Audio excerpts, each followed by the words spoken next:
Today we'll be working in my workbook called A Nation Turns Back to God, which is the second workbook in the book of Nehemiah.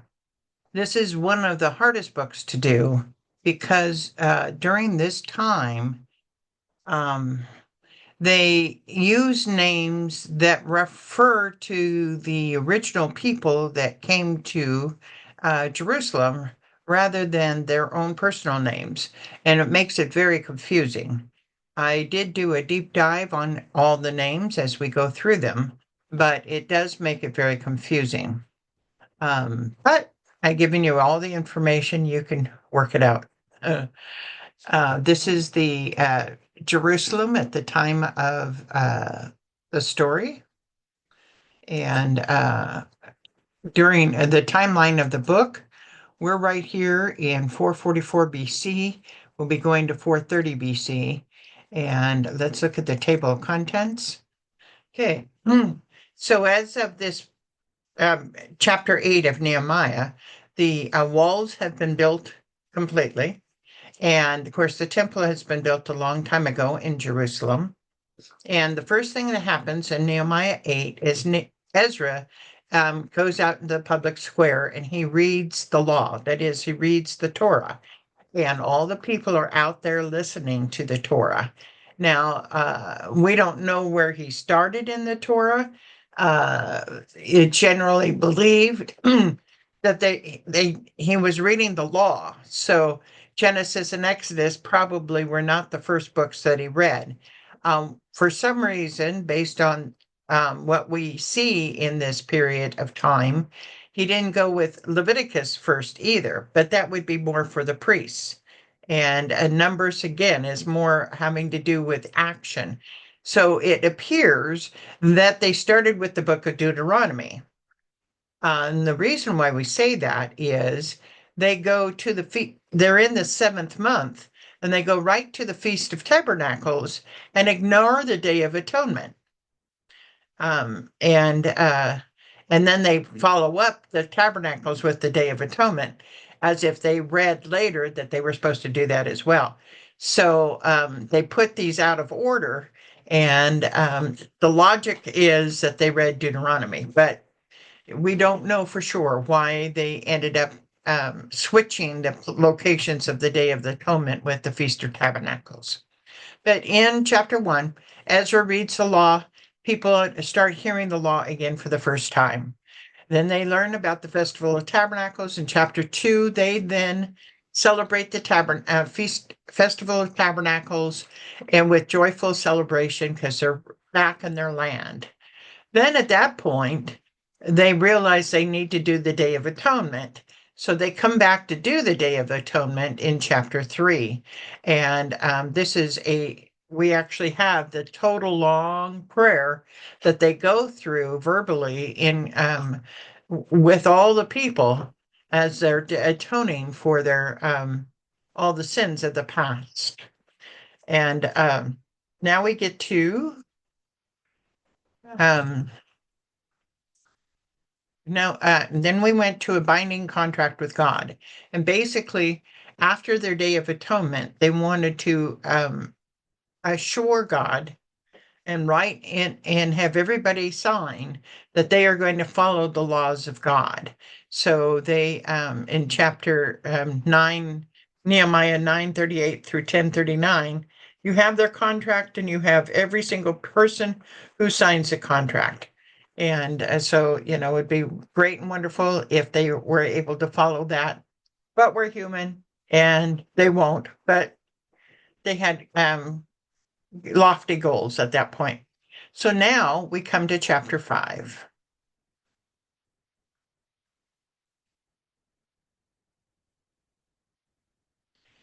Where everyone is to live, Nehemiah 11, 1 through 36.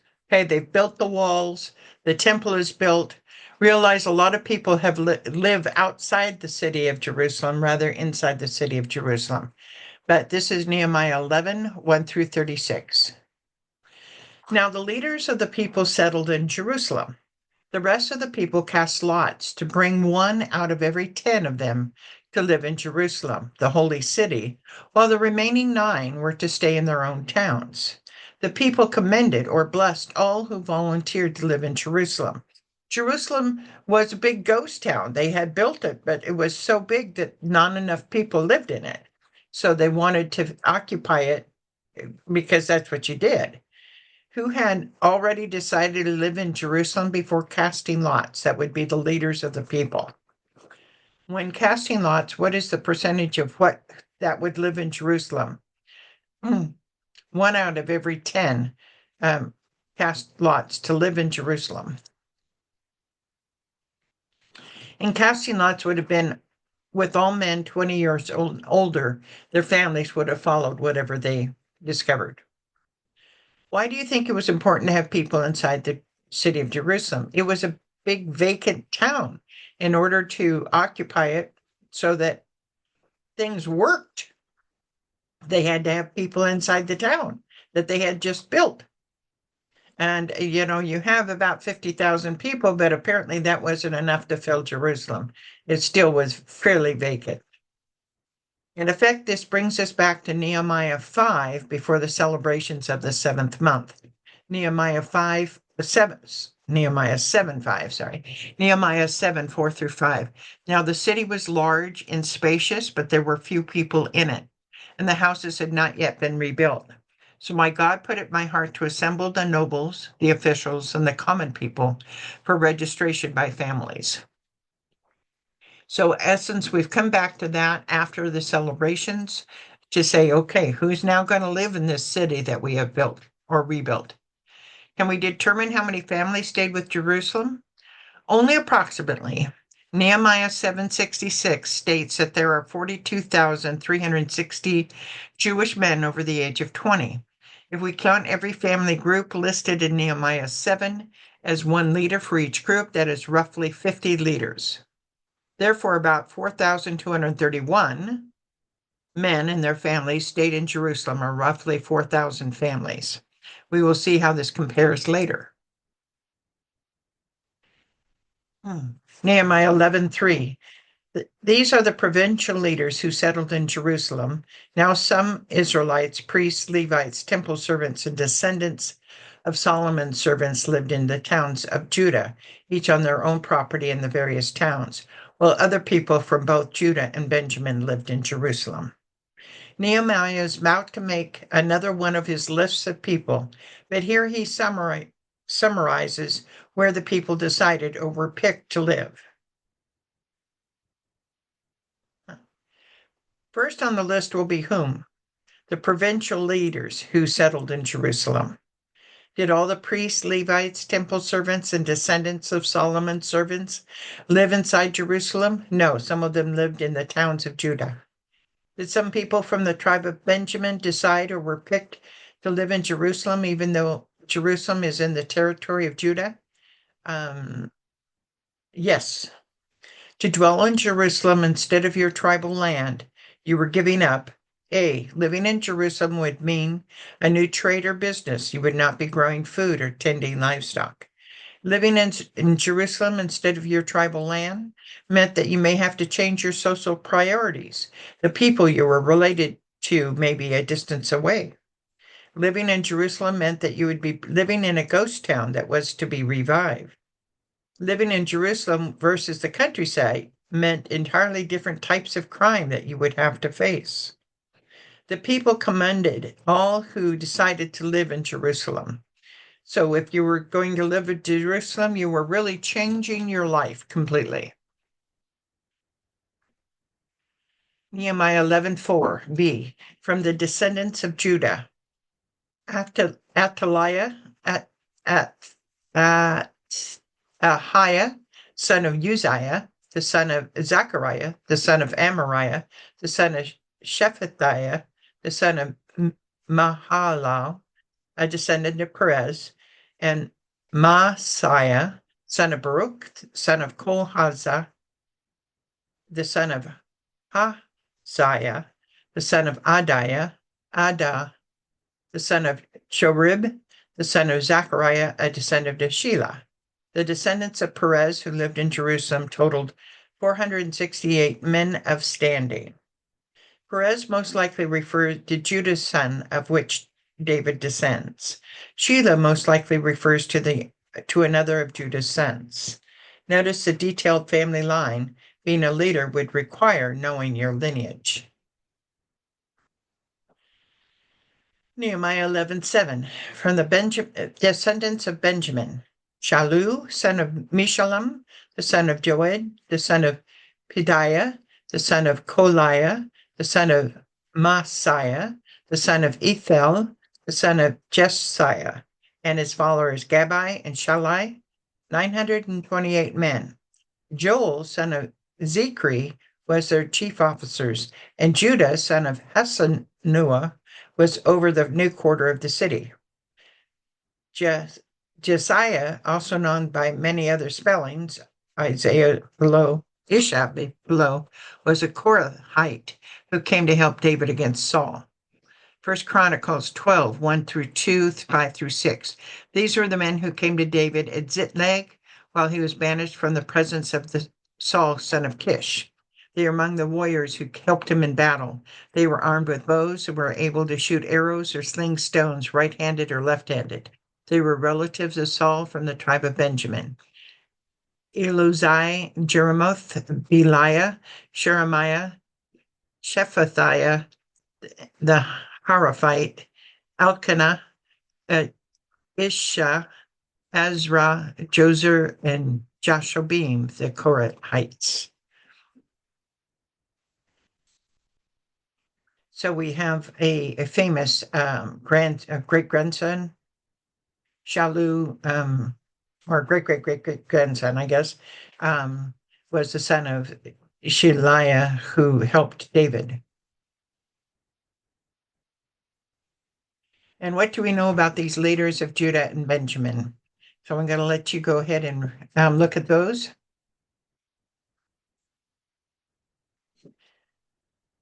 Because they're leaders, we have their background, their names, so we know a lot about these particular men. Okay. Back to the scripture. Nehemiah 11:10. From the priest, Jediah, the son of Joharib, Jachin, Sariah, son of Hilkiah, the son of Meshullam, the son of Zadok, the son of Merath, the son of Ahitub, the official in charge of the house of God, and their associates who carried on work for the temple, 822 men. Adiah, son of Jeroham, the son of Helaliah, the son of Amzi, the son of Zechariah, the son of Pashur, the son of Makajah, and his associates who were heads of families, 242 men. Amashai, son of Azrael, the son of Ahzai, the son of Mishelmoth, the son of Immer, and his associates who were men of standing. Their chief officer was Zabdiel, son of Hagdolim. Okay, priests of note. Sariah is related to the scribe Ezra and is the official in charge of the house of God, which means he works under the high priest. Both Micaiah and Immer were family lines of priests that came over in both groups that traveled to Jerusalem. They are also listed as the priestly lines in the 24 divisions of priests that took care of the temple duties per David in 1 Chronicles 24. Nehemiah 11:15. From the Levites, Shemaiah, son of Hashub, the son of Azrakam, the son of Hashabiah, the son of Buni, Shephatiah and Jozabad, two of the heads of Levites who had the charge of outside work of the house of God. Mattanah, son of Micah, the son of Zabdi, the son of Asaph, the director who led in thanksgiving and prayer.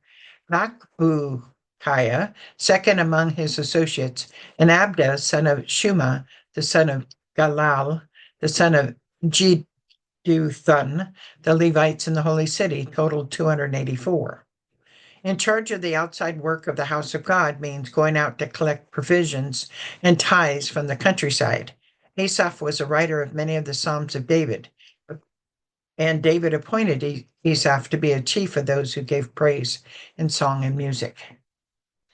So, a detail of those names. So, this goes for 2 pages, so I'll let you take a look at this.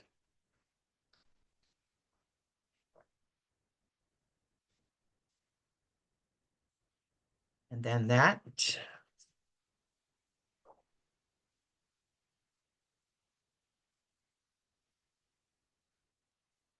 Okay, Nehemiah 11:19.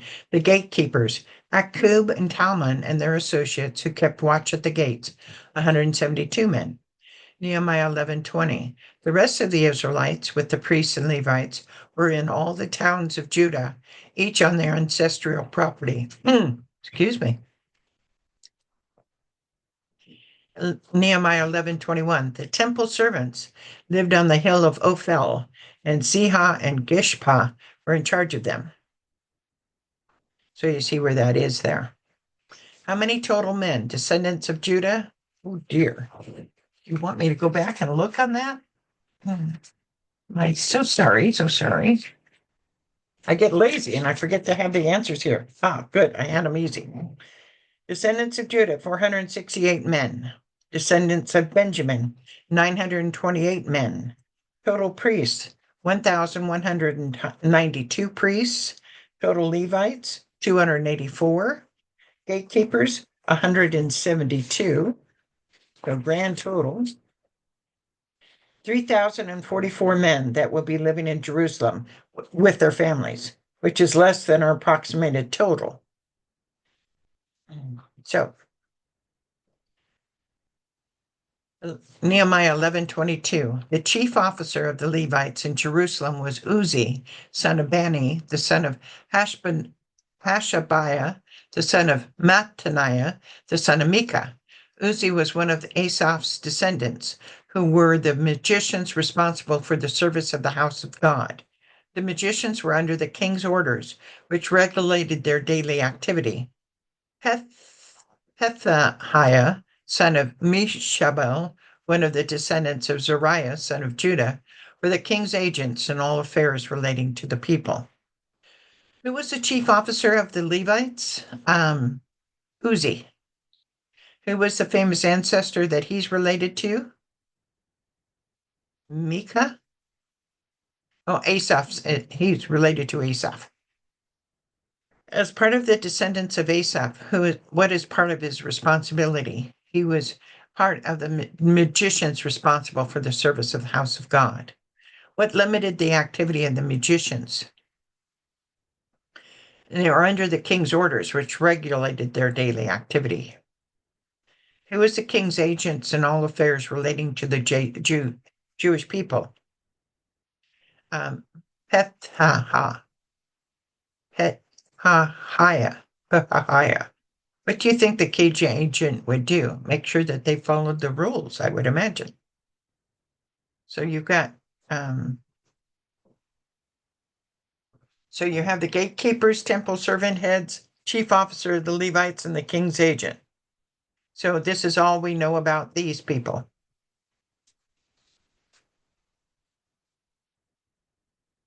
Okay, moving on. Nehemiah 11:25. As for the villages with their fields, some of the people of Judah lived in Karath Arba, and its surrounding settlements, in Dibon and its settlements, in Jacobzeel and its villages, in Heshua, in Molada, in Beth Balet, in Hazar Shual, in Beersheba and its settlements, in Ziklag, in Mekona and its settlements, in En-Rimmon, in Zorah, in Jarmuth, in Zanoah, Adullam and their villages, in Lachish and its fields, and in Azekah and its settlements. So they were living all the way from Beersheba to the valley of Hinnom. So I have a map here of most of them, and I've just basically underlined them for you, a lot of them. Nehemiah 11:31. The descendants of the Benjamites from Geba lived in Michmash, Ahijah, Bethel and its settlements, in Ananoth, Nob and Ananiah, in Hazor, Ramah and Githam, and Hadid, Zeboim, and Nebahat, and Lod, and Ono, and in Harashim. Some of the divisions of the Levites of Judah settled in Benjamin. So we have those. Most of these cities are underlined on the map. Were the people who lived in these cities from the tribe of Judah, Benjamin, or both? Benjamin. But then some of the Levites of Judah also settled there. What city were these Benjamin ancestors originally from? Geba? Technically, all these cities are in the area of Benjamin rather than Judah. Put a line from right to left below Ananiah and above Jerusalem and under Kiriath Jearim. Ready? A line from right to left. Okay, so put a line from below Ananiah. Okay, where's Ananiah? Okay, I see that. And above Jerusalem. Okay, and under Kiriath Jearim. Okay. Basically like that. Although it's hard to do it under Jerusalem. Okay. So now we've got to the crossword of that very difficult chapter. Okay, let's see what we could come up with here. To decide who of the rest of the people would live in Jerusalem, they cast lots. The men of Judah came from the ancestors of Perez and Shelah. Aside from David, who was the writer of Psalms? Asaph. The people of Judah lived from Beersheba to the valley of Hinnom. Another spelling of Ishaiah would be Jeshua, Jeshaiah. Who already decided to live in Jerusalem? The leaders. 3. Who was the official in charge of the house of God and Ezra's relative? Sariah. Who was the king's agent? Pethathiah.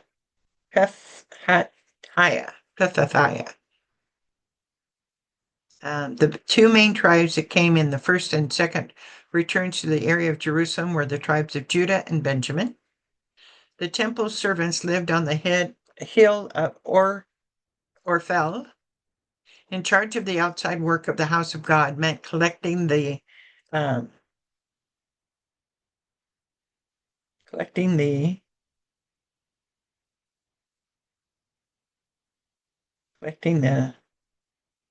tithes, from the countryside. I was trying to figure out what it was I wrote there.